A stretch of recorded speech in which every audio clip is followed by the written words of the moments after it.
Vamos lá continuar a falar sobre o sonho antigo da unificação da física. Eu vou continuar lendo o texto do livro The God Equation, do Michio Kaku. E agora eu começo o capítulo 1. Vou ler, vou traduzindo e já vou dando a explicação e talvez algum ponto de vista meu que eu tenha. Porque é um assunto, na sua parte teórica, né, que eu tenho estudado desde 2006, 2007. Então agora a gente entra no capítulo 1 do livro do Michio Kaku, The God Equation, a equação de Deus. O sonho por unificar a física em uma só equação que explique todas as coisas no universo, no macro e no micro. Cá estamos, capítulo 1, unificação, o sonho antigo, Unification, the Ancient Dream, unificação, o sonho antigo. Gazing at the magnificent splendor of the night sky, surrounded by all the brilliant stars in the heavens, it is easy to be overwhelmed by its sheer, breathtaking majesty. Our concerns turn to some of the most mysterious questions of all.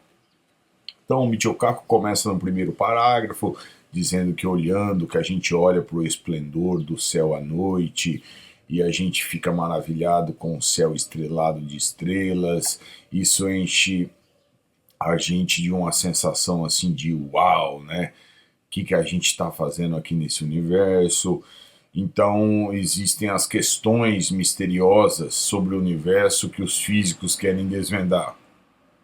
Como, por exemplo, is there a grand design to the universe? Há um grande design para o universo? O universo é produto de um design, de um ser inteligente que desenhou e fez o esboço e fez a engenharia do universo. How do we make sense of a seemingly senseless cosmos? Como é que a gente faz sentido de aparentemente de um cosmos, de um universo sem sentido, né? Que está aí e a gente está aqui também.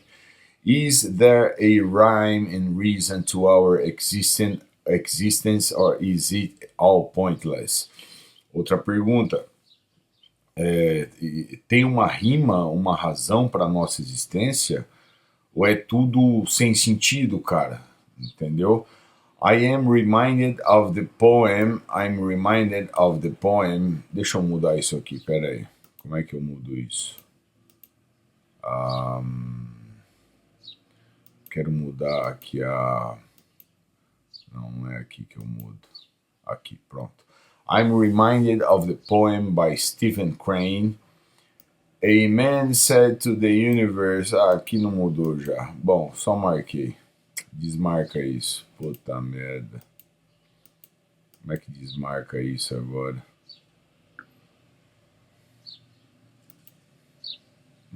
Forever.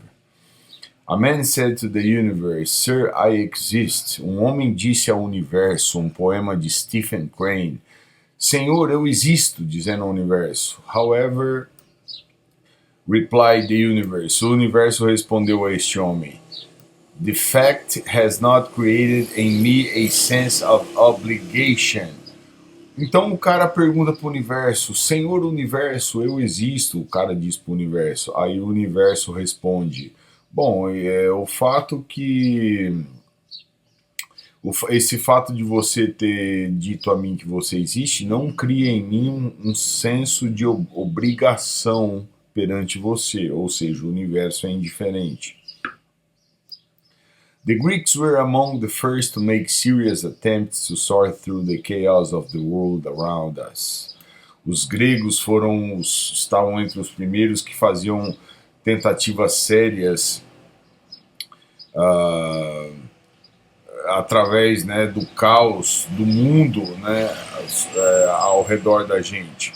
Philosophers like Aristotle believed that everything could be reduced to a mixture of four fundamental ingredients: earth, air, fire, and water, But how do these four elements give rise to the rich complexity of the world? Então, os gregos, como por exemplo Aristóteles, acreditavam que existiam quatro componentes básicos de toda a matéria, né, ingredientes, que era a terra, a água, terra, o ar, o fogo e a água. E aí o Michio Kaku pergunta, mas como que esses quatro elementos deram origem à complexidade do mundo, cara? The Greeks proposed at least two answers to this question. The first was given by the philosopher Democritus, even before Aristotle. He believed that everything could be reduced to tiny, invisible, indestructible particles he called atoms, meaning indivisible in Greek. Então, aqui os gregos propuseram muitas respostas para esse tipo de questão, né? O primeiro foi o filósofo Demócritus, que antes de Aristóteles acreditava que tudo era reduzido a minúsculas, invisíveis, indestrutíveis partículas que ele chamou de átomos, que átomo significa indivisível em grego. The critics, however, pointed out that direct evidence for atoms was impossible to acquire because they were too small to be observed, but Democritus could point out compelling direct evidence. Então os gregos que ouviram Demócrito dizendo do negócio de átomo falavam, mas como é que a gente prova que átomo existe, se átomo é muito pequeno e não dá para a gente ver? E o Demócritus ele apontava para uma evidência indireta que chamava atenção e era bem convincente. Vamos ver o que era. O que o Demócritus falava. Consider a golden ring, for example, over the years. The ring begins to wear down, something is being lost. Every day some tiny bits of matter have been worn off the ring. Então você tem um anel de ouro e com o passar dos anos o anel de ouro começa a se gastar e alguma coisa vai se perdendo nesse anel de ouro. Então, cada dia pedacinhos pequenininhos de matéria vão sendo gastos desse anel de ouro, tá, cara? Com o tempo. Hence, although atoms are invisible, their existence can be measured indirectly. Então, esse foi um jeito que o Demócritus achou de provar que se você dividir a matéria em pedacinhos pequenininhos até chegar no invisível, existe o átomo, porque tudo se gasta, um anel de ouro se gasta, uma mesa se gasta, vai se esfarelando e você vai dividindo cada farelinho e sempre vai ter uma partezinha pequenininha que vai se chamar o átomo de tudo. Even today, most of our advanced science is done indirectly. We know the composition of the sun, the detailed structure of the DNA and the age of the universe, all due to measurements of this kind.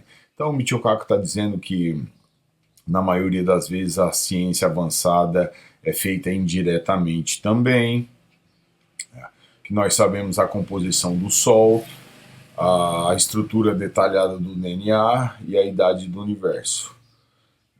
Tudo devido a medições desse tipo, né, indiretas. We know all this even though we have never visited the stars or entered a DNA molecule or witnessed the Big Bang. Nós sabemos tudo isso, apesar da gente nunca ter visitado as estrelas ou entrado uma molécula de DNA ou presenciado o Big Bang. This distinction between direct and indirect evidence will become essential when we discuss attempts to prove a unified field theory. Então aqui ele continua dizendo que essa distinção entre a evidência direta e indireta da ciência fará parte essencial, se tornará parte essencial quando for discutido aqui no livro as tentativas de provar a teoria de campo unificado, que é a teoria de tudo. A second approach was pioneered by the great mathematician Pythagoras. Um segundo jeito, uma segunda tentativa foi feita pelo grande matemático Pitágoras. Vamos ver o que Pitágoras tem a dizer. Pythagoras had the insight to apply a mathematical description to orderly phenomena like music. Então, Pitágoras teve uma ideia brilhante de aplicar a matemática, a descrição matemática, a um fenômeno mundialmente como a música, no mundial como a música. According to legend, he notes similarities between the sound of plucking a lyre string and the resonance made by hammering a metal bar.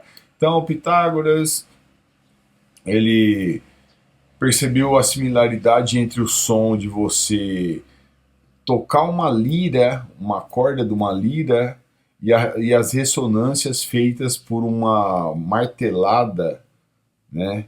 Martelada de um martelo numa barra de metal. He found that they created musical frequencies that vibrate with certain ratios.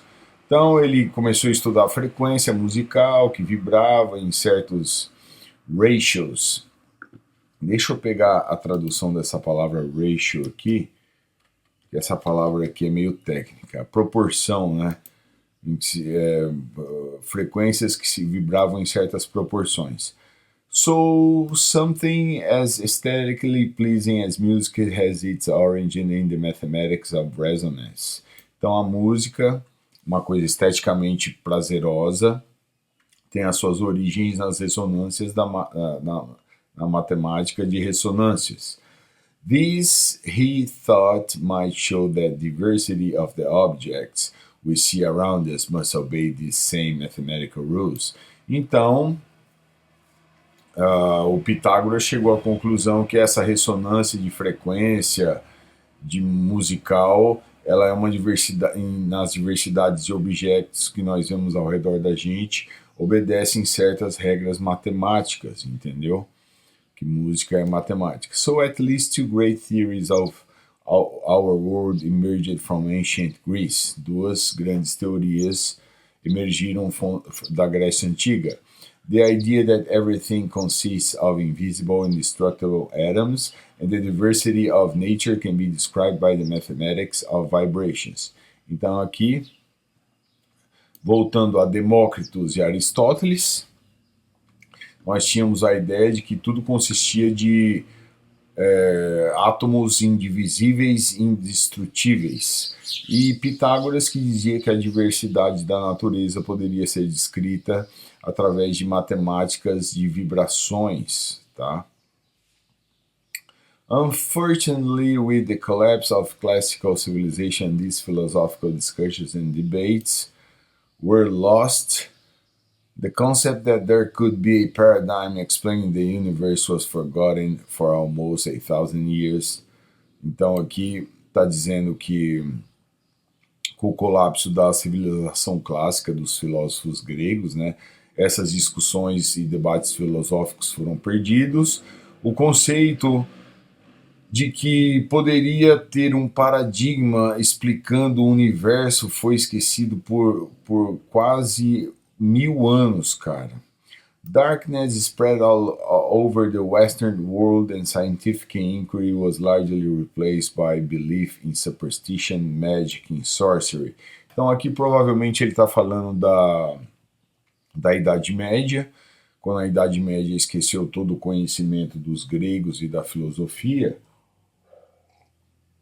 A Idade Média deu mais prioridade ao seu apego religioso, esqueceu as discussões filosóficas, científicas.